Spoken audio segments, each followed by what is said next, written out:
Welcome to the Reasonable Christianity Podcast, a weekly podcast where you get to discover the truth claims, teachings, and practices of Christianity. Here's your host, Roland. There's a story that circulates the internet. It's a confident story, a seemingly tidy story, and it goes something like this. The story says that Jesus was a Jewish teacher, nothing more. And so after he died, 300 years later, a Roman emperor named Constantine gathered some bishops. They took a vote, and then they declared Jesus divine. They threw out the gospels that this guy Constantine didn't like and invented the religion we now call Christianity. This is a compelling story. It's a seemingly good story, and it feels like this kind of truth behind the curtain. There's just one crucial problem with it. It's not at all what actually happened. And so in this episode, we're going to explore this claim by Penuel the Black Pen in our second episode of our series, Responding to Penuel. And we are going to put this particular narrative to the test, and we're going to test it against actual history. We're going to do so carefully, honestly, and we'll see if it holds up or not. If you are new here, my name is Roland Albertus. Welcome to Reasonable Christianity. This is the second episode, like I said, of the series Responding to Penuel. In the first episode, we dealt with the moral objection, which is the God that Penuel doesn't like, the God of suffering, the God of Job, the God of Abraham and Isaac. Today, however, we move from morality to history. We move from the character of God to the origins of the faith. I want to make this clear once more as we start this episode, though.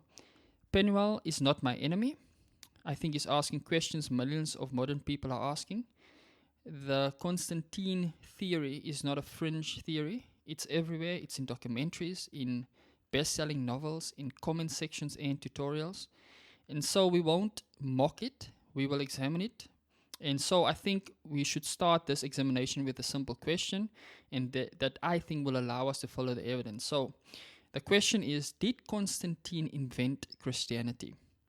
Let's start this episode with a quote from Penuel and take it from there.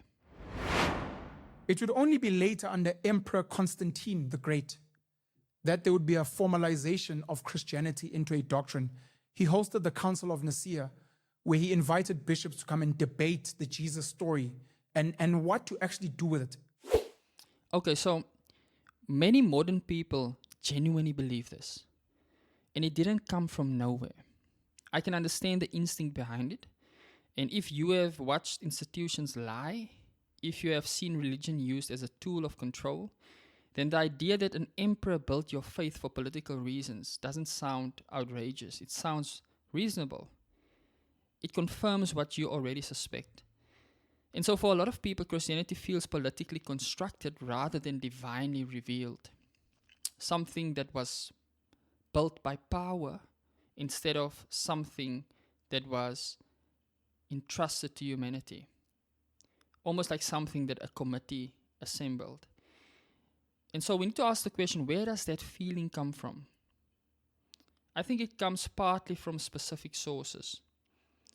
You see, much of the popular Constantine theory traces back to a wave of best-selling fiction and viral documentaries. One novel, for example, which sold tens of millions of copies, presented as fact the claim that Constantine commissioned a new Bible, suppressed the Gospels that made Jesus merely human, and invented his divinity at Nicaea. Of course, this novel was fiction, like all novels are, but the claims inside it lodged into the public mind and stuck there as established history. It also comes from something I think a little bit more deeper. It comes from a way of seeing the world that has become almost automatic. It's this assumption that institutions manipulate truth, that power creates doctrine, that history is written by the winners. The philosopher Michel Foucault gave this instinct its sharpest expression. He taught a generation to read truth as a function of power, to ask of any claim who benefits, and whose interests it serves. So the question of whether the thing is simply true slides into the background. And this, guys, is a very powerful lens. Sometimes it's the right one, because we all know, either by experience or through our familiarity with history, we know that institutions do sometimes manipulate, and that power does distort sometimes. But once it becomes the only lens, then every truth claim gets reduced to a power play. And then, which means revelation, which is the idea that God might actually have spoken, that kind of revelation becomes unthinkable before the evidence is even examined. So the Constantine theory lands on prepared ground. It feels true before a single fact is even checked.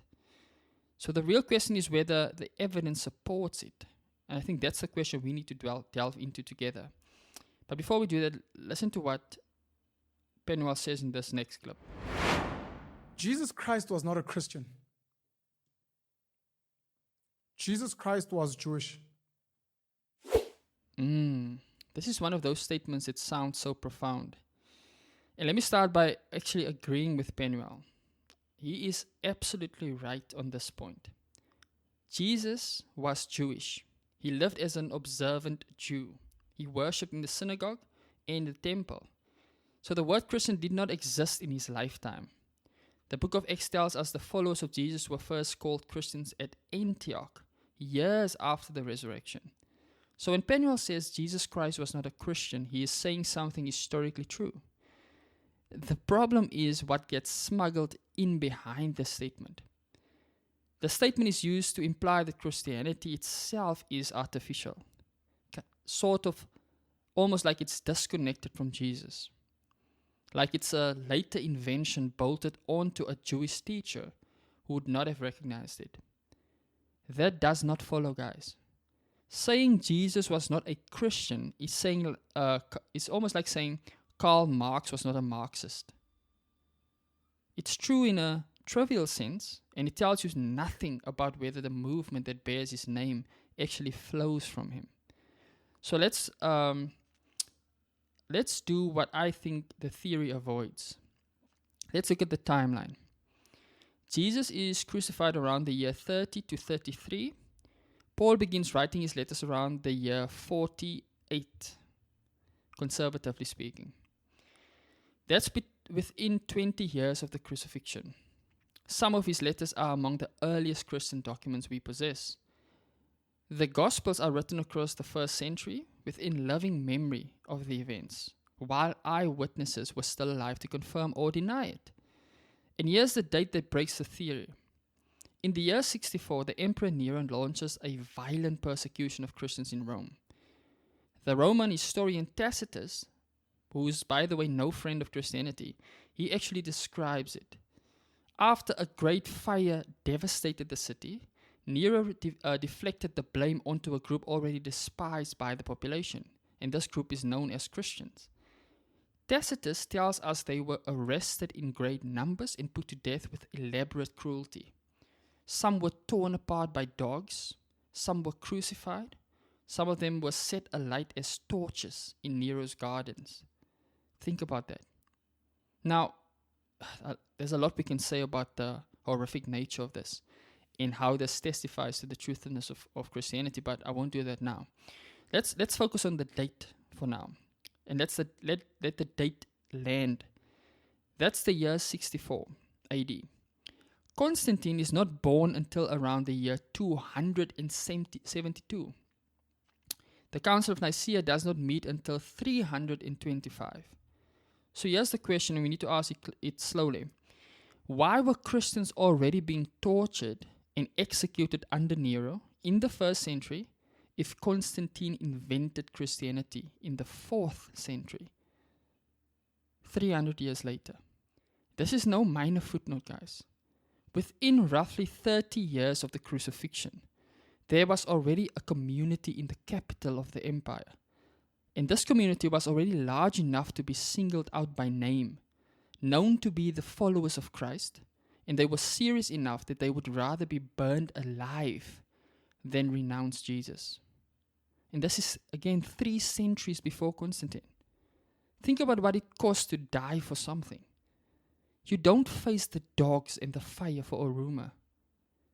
You don't let your children watch you burn for a story you half believe. No, guys. The people that Nero killed were not defending an emperor's project. There was no emperor on their side. There was no institution protecting them. They had every earthly reason to walk away, and they didn't. Think about this.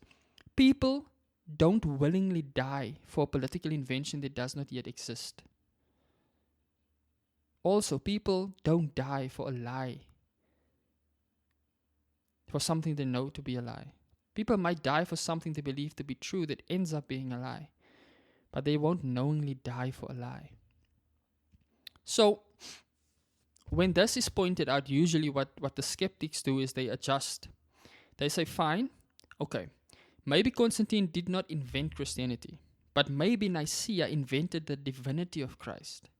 Maybe Jesus was just a human teacher until the bishops voted him into godhood, which was in 325, the Council of Nicaea. So this is the shift they make. They say, okay, Christianity maybe existed, but this idea that divinity of Christ is a later development. This is the version that fueled a generation of novels and documentaries, which is reference to this vote that made Jesus God. And here's the thing, guys. It's simply false again. And here's why. The Council of Nicaea didn't actually meet to decide whether or not Jesus was divine. No. By the time the bishops gathered, the Christian community had worshipped Christ as divine for nearly 300 years. The actual debate was about how Jesus is divine.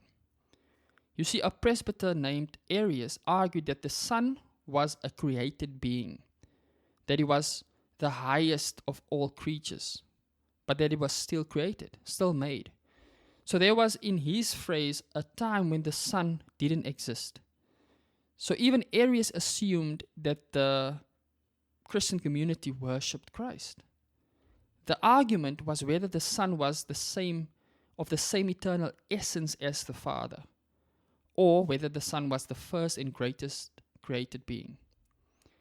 And that's the question that the Council of Nicaea actually settled. Not whether to worship Christ. The whole Christian community, the ecclesia, already worshipped Christ. They already did that. The question was how to speak rightly about the Christ they already worshipped, how to speak rightly about the relationship between the Father and the Son. So you don't convene an empire-wide council to settle whether people should worship someone they have been dying for across 3 centuries. Think about that. Listen to the evidence from before Nicaea.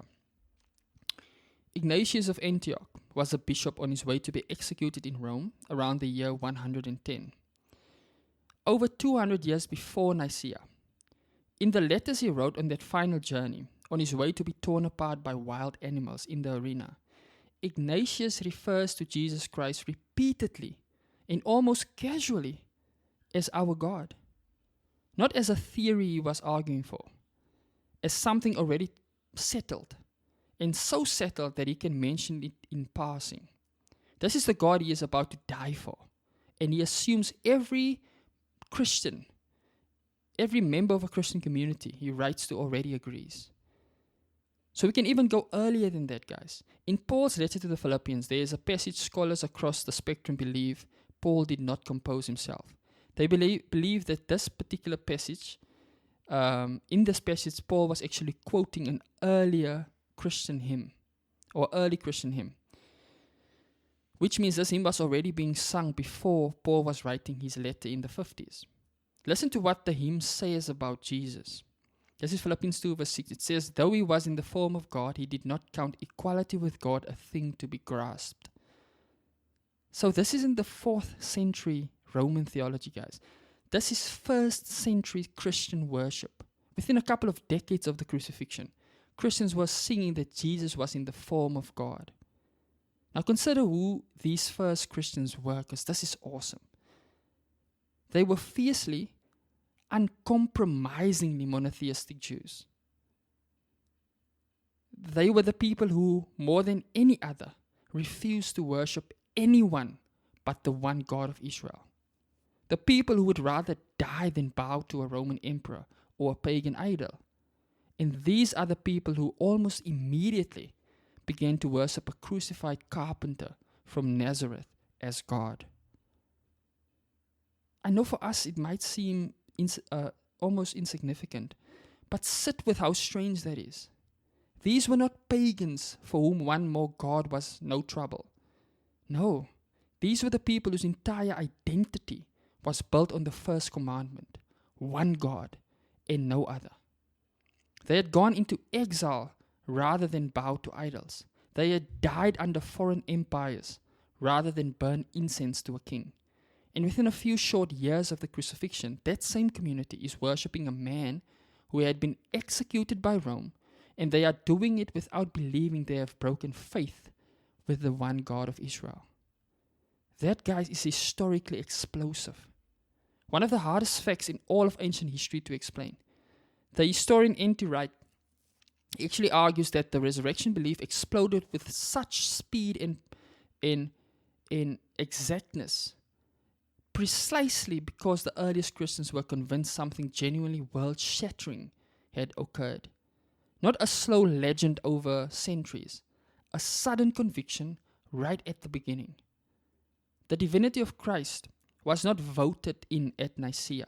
No, it was sung in the first century. So, let's move to the Canon. To Penuel's other claim that the Council of Nicaea removed some of the Gospels. Here's what he says. So many issues I have with the story, and I do understand that Constantine and the Council of Nicaea took away a lot of Gospels because there were a lot of people documenting stories and their versions. Okay, so this is the next move I often see people making as well, and it's worth taking seriously. It's the claim that Constantine and Nicaea suppressed the Gospels that they didn't like and handed us a manipulated Bible. Now, let me be honest first, because I think honesty is part of the answer. The formation of the New Testament canon was gradual. There were discussions. There were books whose status was debated for a long time. Anyone who says the canon dropped out of the sky in one moment is not telling you the true history. But here's the thing, guys. Gradual doesn't mean arbitrary. And debated doesn't mean invented. For one thing, Nicaea didn't even discuss the canon. The Council of 325 was about the Arian controversy, as we mentioned earlier. The list of New Testament books was not on its agenda. The popular claim ties the canon to a council that was not talking about the canon. So how were the books actually recognized? Firstly, they weren't recognized by imperial decree. No. They were recognized by criteria that the Christian community had applied for generations. They were recognized by apostolic connection, theological coherence with the faith received from the beginning, with eyewitness proximity, and widespread usage across the scattered Christian communities, the ecclesias. So notice what that means, guys.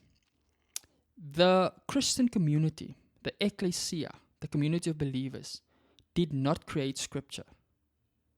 The Christian community recognized scripture. So the books that made it were the books that the believing communities had already received as authoritative long before any council formalized the list. And we see this in the record well before Constantine. The Muratorian fragment, a list of accepted Christian books, dates to roughly the year 170, a century and a half before the Council of Nicaea. And that list already names most of the New Testament that we hold today. So there was no moment when Constantine reached into a pile of competing gospels and pulled out 4. No, the 4 were already there. They were already read and they were already loved. But what about the so-called lost gospels? Things like the Gospel of Thomas or the Gospel of Judas or the Gospel of Mary and all the rest. The history shows that these particular texts are, for the most part, very late. They emerged in the 2nd century and well after the 4 Gospels were already in circulation. Many of these so-called Gospels are Gnostic, which means they reflect a movement with a very different theology. They lack apostolic authority because the apostles would have been dead by that time. Take, for example, the Gospel of Thomas. It's often paraded as the suppressed real Jesus. But historians read it as later Gnostic tendencies, not primitive Christianity. It's not an earlier, purer source that the Christian community somehow hid. It's a later development that the Christian community did not receive because it did not match what it had always believed. And even the text itself. So, the biblical text itself. We need to ask the question, was the Bible we have corrupted in transmission? And in terms of this question, guys, the historic evidence is overwhelming.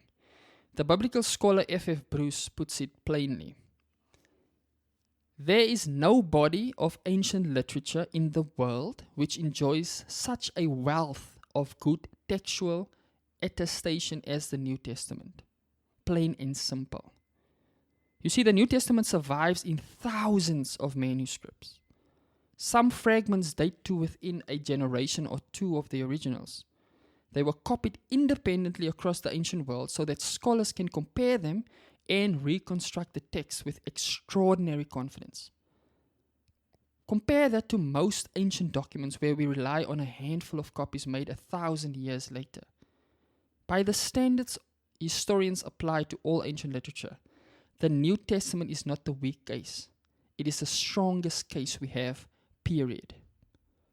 So the internet creates the illusion that some hidden document is about to overturn everything. But that's not how historians work. They weigh proximity, they look at dating, they look at manuscript evidence, consistency, and context. And by every one of those measures, the canonical Gospels stand where they stand for reasons, not by decree. So, if all of this is true, if the Christians were called Christians well before Constantine, well before the Council of Nicaea, if the biblical books were recognized well before the Council of Nicaea, if the biblical canon is the most well-attested collection of books from the ancient world, why does the Constantine theory still survive when the history is this clear? And here's the question, guys, or the answer. It survives because the theory was never about real history. This theory survives because it fits something modern people already feel, a deep suspicion of institutions, a deep suspicion of authority and hierarchy, even of organized religion. This theory survives because it gives that suspicion a story. You see, we are trained to ask of any official account, who controls this? What is being hidden? So when someone says the church, quote unquote, suppressed the real gospels, and an emperor manufactured your religion, it almost slots perfectly into the frame we already carry. The appeal is emotional before it's actually historical. It feels satisfying because it seems to explain things that are real, things like corruption or hypocrisy. The institutional abuse people have actually suffered at the hands of churches. And I want to be honest here because this matters, guys. Christian institutions have at times abused power. They have manipulated people. They have corrupted their own authority. And if you follow my podcast, you know that I argue that institutionalism is, along with Pentecostalism, is one of the two internal deviations that distort the nature of true Christian community. And that's not skeptical propaganda. I think it's true. And it ties in with our skepticism about authority and about organized religion. And we will deal with more of it in the next episode when we speak about colonialism and apartheid. But here's the logical move that has to be examined in terms of this episode. Does institutional corruption prove that Christianity is false? Let's ask it in another setting. Let's speak about science, for example. Science has been used to justify atrocities. Does that make chemistry false? Politics, for example, is full of corruption. Does that make democracy worthless? What about journalism? Because journalism has spread lies, does that mean that no reporting can be trusted? No. The abuse of truth does not negate truth itself. A corrupt banker doesn't prove that mathematics is a lie. And a corrupt church or Christian institution doesn't prove that Christ did not rise from the dead. Yes, the corruption might be real, the grief is real, but it's a separate question from whether the thing itself is true or not. Now, we have looked at the timeline. We looked at the persecution under Nero. We looked at the worship of Jesus before Nicaea, the hymn in Philippians, the canon of scripture. We looked at the reliability of the text and the psychology that keeps the myth of Constantine alive. But underneath all of it, I think, is a deeper issue. The Constantine theory is really a way of avoiding it. The real issue isn't Constantine. The real issue is whether divine revelation is possible at all. Notice the unspoken assumption underneath the whole narrative, that there must be a human, maybe a political or institutional explanation, because the alternative, the idea that God actually did something in history, that idea is off the table before we even begin the discussion. You see, modern secular consciousness assumes transcendence is unlikely. They assume or they treat miracles as suspect and revelation as primitive. Even in his video, Penuel says that the belief systems of the past were useful for those time periods. But just like technology, we need to evolve. We need to develop. And so we also treat supernatural claims the same way. We try to explain them away. David Hume gave this its classic form in the 18th century with his argument against miracles. And his instinct has actually shaped the Western mind ever since. The default setting of the educated modern person is that whatever happened in history, in terms of Christianity or in terms of Christ, it can't be supernatural. It can't be a miracle. So it has to be something else.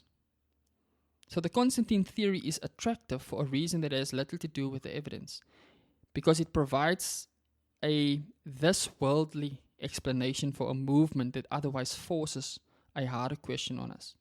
And the hard question is the resurrection. That is the dividing line. If Jesus did not rise from the dead, then Christianity collapses. Paul himself said so. But if Jesus did rise from the dead, then no theory about emperors and councils can touch the heart of this matter at all. And the rise of Christianity itself demands an explanation, because something turned a small group of terrified, defeated, scattered disciples who had watched their leader executed as a criminal. Something turned them into fearless proclaimers who crossed the empire and went to their deaths insisting they had seen the resurrected Christ. In their world, crucifixion was not only an agonizing death, it was a verdict. Rome and the religious authorities together declaring this man cursed, defeated, a failed pretender. Every other messianic movement of that era ended the same way. The leader was killed, the followers were scattered. That was the pattern. But that didn't happen here. Within weeks, in the very city where the leader had just been executed, these broken followers were proclaiming that he was alive. And they kept saying it under arrest, they kept saying it under torture, and finally under execution. Not one of them, as far as we know, ever recanted to save their own life. So we need to ask the question, what turns terror into that kind of courage? Again, people will die for a lie they believe to be true. But these were the people in a position to know if what they were claiming was true or not. They were not dying for a story that they heard. They were dying for something they claimed to have seen. So Christianity didn't spread at the beginning because Rome enforced it. At the beginning, Rome was killing them. It spread through martyrdom and conviction, in spite of the empire, for 3 centuries before any emperor adopted it. So perhaps the real modern problem is not that history disproves Christianity, because it doesn't. Perhaps it is that modern ears, modern hearts struggle to believe revelation could ever happen at all. Now, let me bring this to a close in this episode. The Constantine theory sounds persuasive online. It sounds like the hidden truth the establishment doesn't want you to know. And then you place it against actual history, and it comes apart in your hands.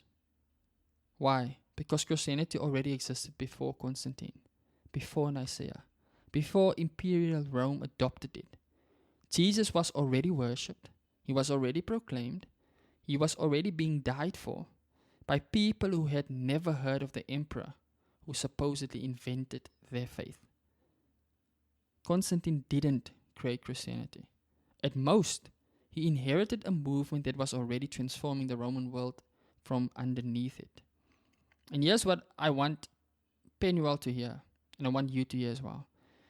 Christianity is not grounded in empire. It's not grounded in councils. It's not grounded in political power. Those things came late, and they are not the foundation. Christianity is grounded in the person of Christ, in the resurrection claim, in the witness of people who said, we saw him die, and then we saw him alive. And we will not stop saying it, even if it cost us everything. And it did cost them everything. So the real question is not whether Constantine invented Christianity. He obviously didn't. The real question is the one I think the whole story keeps pointing back to. Did Jesus rise from the dead? The earliest Christians were not defending political power. They had no power. They were dying for what they believed they had seen. That is far more complicated than internet skepticism allows, and a far more compelling one. So next week, we turn to the third objection. We look at Christianity, colonialism, and the African question. We look at the Crusades, we look at apartheid, we look at the hard history of a faith carried by conquerors and used to justify oppression. And we won't flinch from it. But with that being said, until next time, thank you guys for listening. I hope again this episode has been insightful. And I want to again thank Penuel for asking the kind of question that sends an honest person back to the sources. And in case you forgot, my name is Roland. Thank you for listening. And until next week, I want to remind you as always that the truth matters, and so do you.